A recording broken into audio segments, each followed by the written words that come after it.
Book 101 is all about the books that I read for the last 40 years.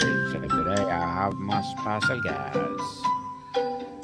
She loves talking about relationships, spirituality, culture, society, and transformation and reinvention. Other than Miss Padmini Pandya.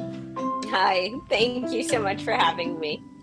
Welcome to Book 101, Miss Padmini, and can you please introduce more about yourself? Yeah, absolutely. I have a YouTube channel called Pieces of Miss Minnie, where I basically share the lessons of my life, one memory at a time. And so, I come from a pretty eclectic multinational background as a fourth generation East African Indian by way of the UK and America. I lived in Asia for a decade. I came back to the States a couple years ago. Um, I had a long corporate career in tech. I've been married, divorced, gone through multiple spiritual awakenings, discovered very new aspects of myself. I share a lot of embarrassing stories and, talk about former relationships with hopefully a lot of honesty and a good sense of humor. But basically, I'm sharing the lessons that I've learned throughout my life, and hopefully, it'll reach the right people at the time it's meant to find them. Miss Padmini Pandya, thank you so much for sharing your knowledge and wisdom to the world. And today, let's talk about our design to uncover wisdom, address challenges, and spark meaningful conversation. What's the most empowering mindset shift people over 40 need to make before re entering the dating scene? Oh, okay. Um, Mindset shift as opposed to from their 30s and their 20s, I suppose. Um, I think if they're going back into it now, what I see most people in their 40s, they're actually quite, they're not so, they're certainly not so naive.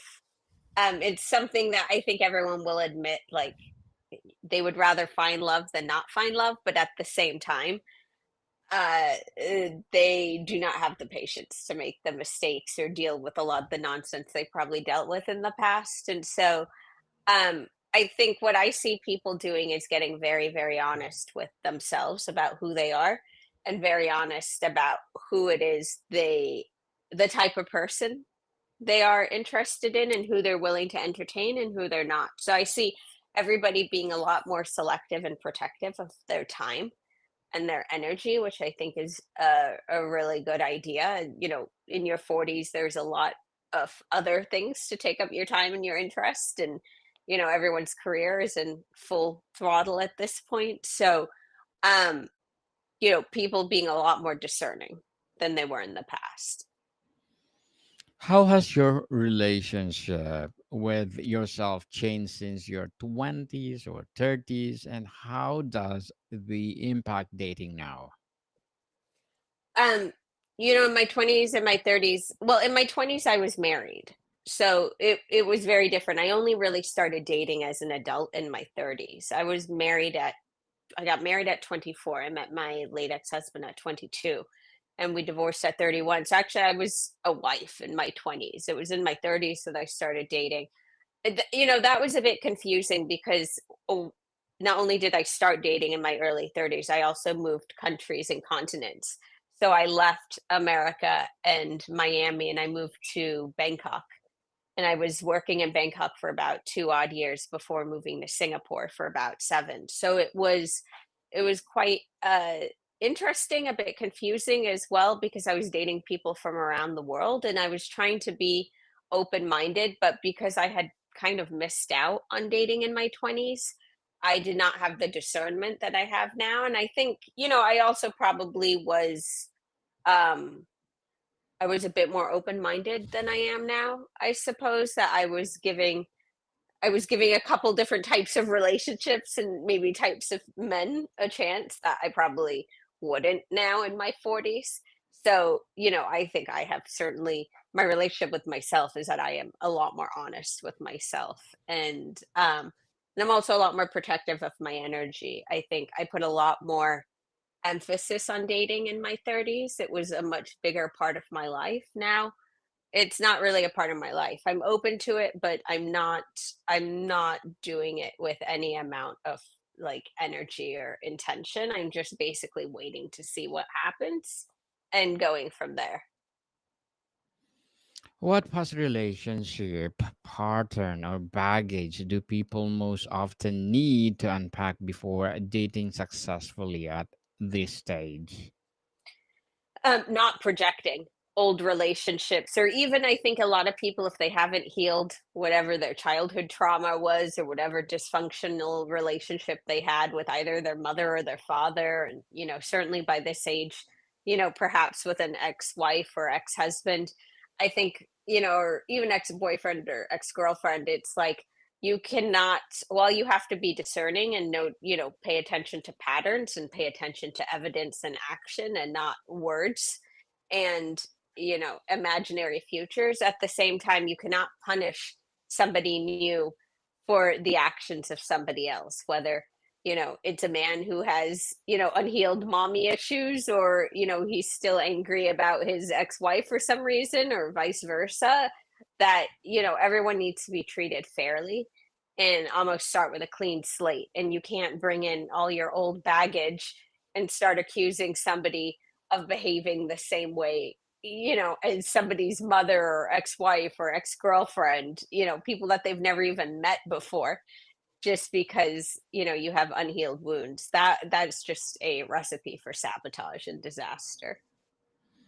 Miss Padmini, how do you help people navigate dating when they are feel out of practice or intimidated by modern dating norms? Um, First, it's just actually getting social.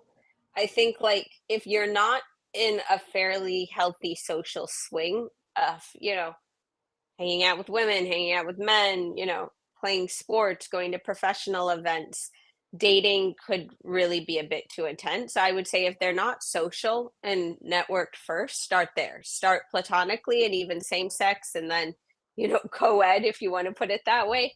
Um, and, you would be surprised how quickly you can get in shape. So it's sort of like working out, right? It's like you have to actually just start. The way you get better, that you improve your fitness, is to start working out, not talking about it, not thinking about it, not strategizing about it, but just starting, and starting in baby steps. And, some days will be better than others, Hmm. but there's no shortcut. I would say if they don't feel that good about themselves, I would say take some time out until your confidence is in a better place, and until you feel fairly healed from whatever you're coming out of. Definitely. And Miss Padmini, what's your advice for handling mismatched life stages? Oh, it depends. It really, sometimes if you're mismatched, it actually just won't work. Like that is the truth. Is that, like, if you're True. mismatched, it's not going to work. Like, that's basically what it's going to boil down to. And what kind of life that people want. But say if, one person's heading into retirement and the other person is still, firing on all engines with their career, it might not work out if one person wants to travel all the time, the other person needs to be there, or one person's got young kids and the other person doesn't have any. Some of those things are actually, unless you guys really really are absolutely head over heels in love with each other, and I think that's what it depends on.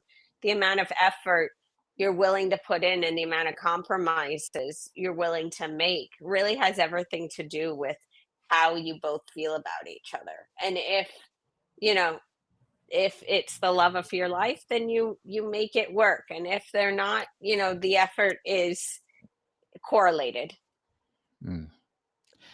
Definitely, Miss Padmini. And how should someone address past divorces, financial baggage, or health issues early in dating without oversharing?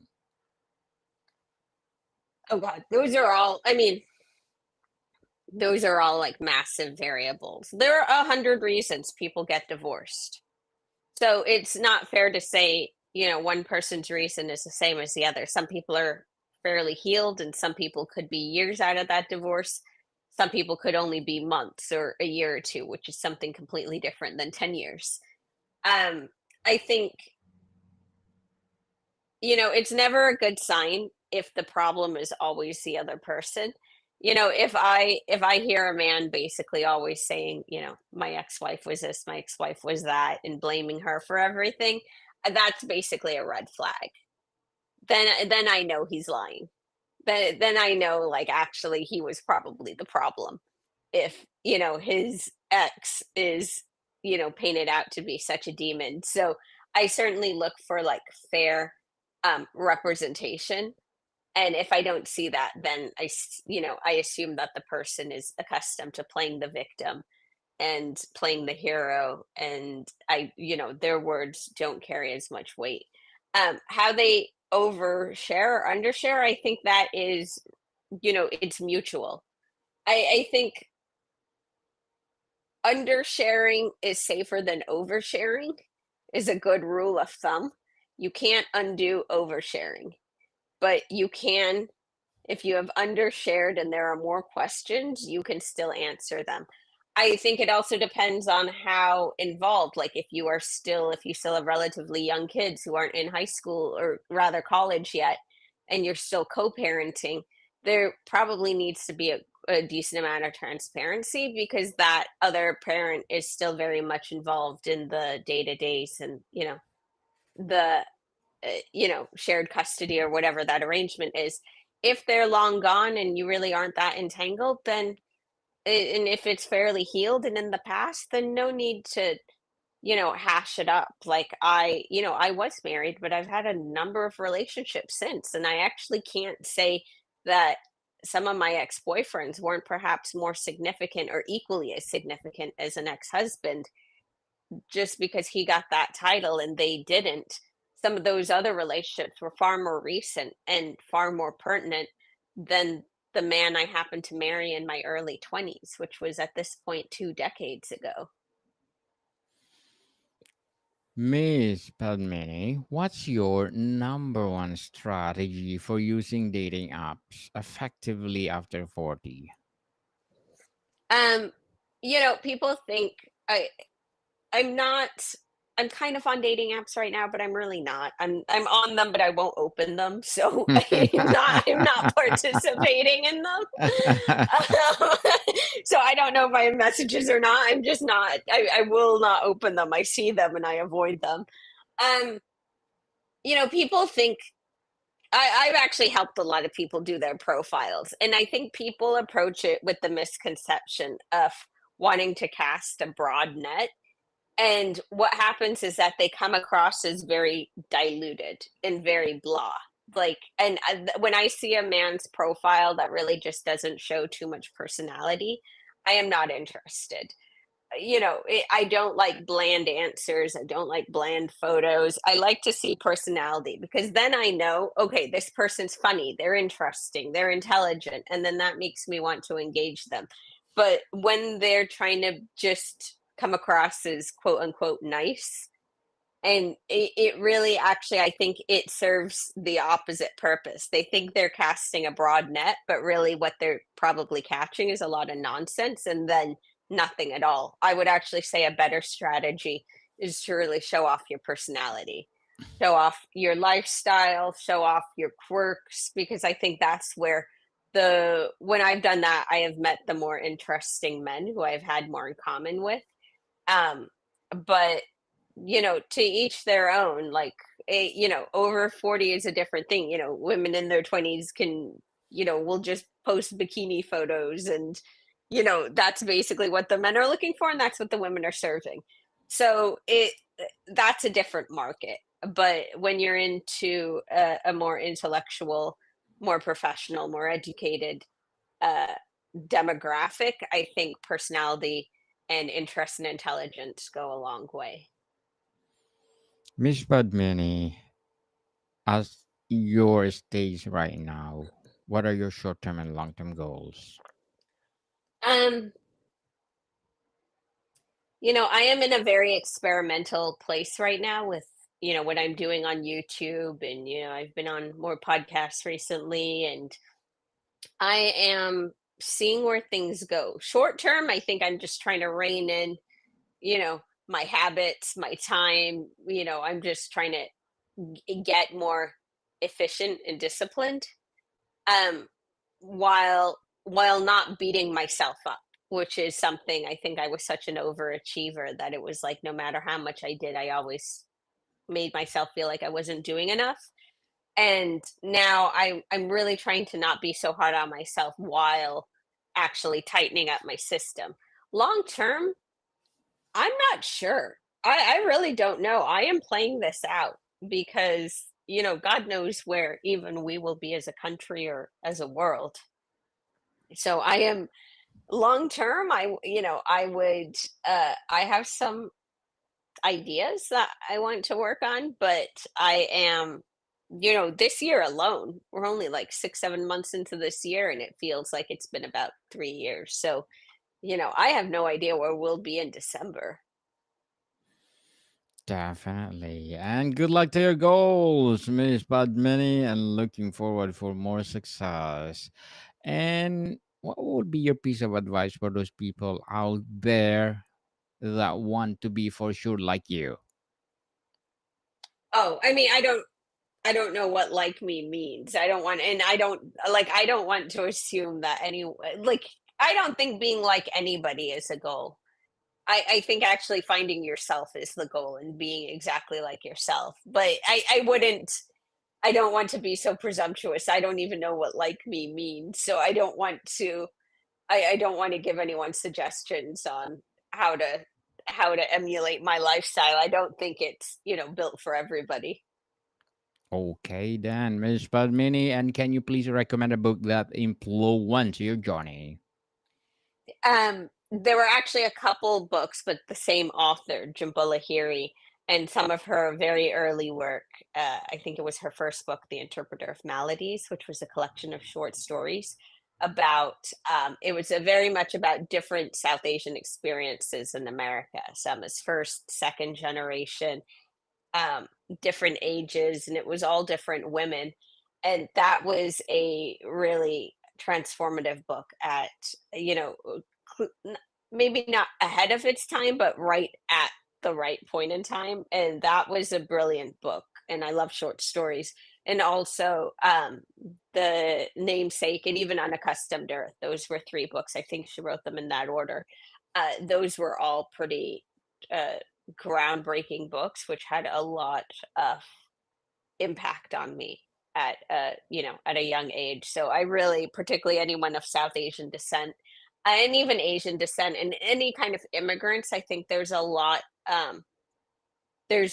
You don't have to be, Indian or South Asian to probably see a lot of the nuance and the gentleness and the complexity in how she tells very, very delicate human stories. Thank you for that recommendation, Miss Padmini. And what subtle green flags in potential partner do people often overlook after 40? Um, Subtle green flags. Consistency is not to be underestimated. Everybody's time is a lot more valuable now, and people are more selective. So I think if somebody is consistent and persistent and they're a gentleman about it, or, whatever the female equivalent is, uh, I think that is to be noticed. People over 40, we are of a different generation. So like I very much pay attention to manners. I pay attention to thoughtfulness, to consideration, to generosity, just, to how a man behaves like a proper gentleman. And if I see that, uh, I'll definitely pay attention to that man more. I don't know if those are talents or skill sets that younger men possess, or if they're just sort of trying to imitate or emulate one. But an old school gentleman with proper manners is something that I do appreciate.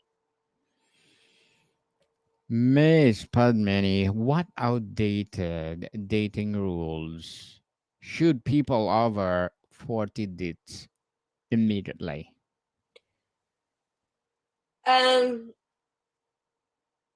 I almost think the old rules are coming back. So like the first thing I would think of is when people, are have sex and, are physical with each other. And I think younger people definitely jump to that phase a lot sooner.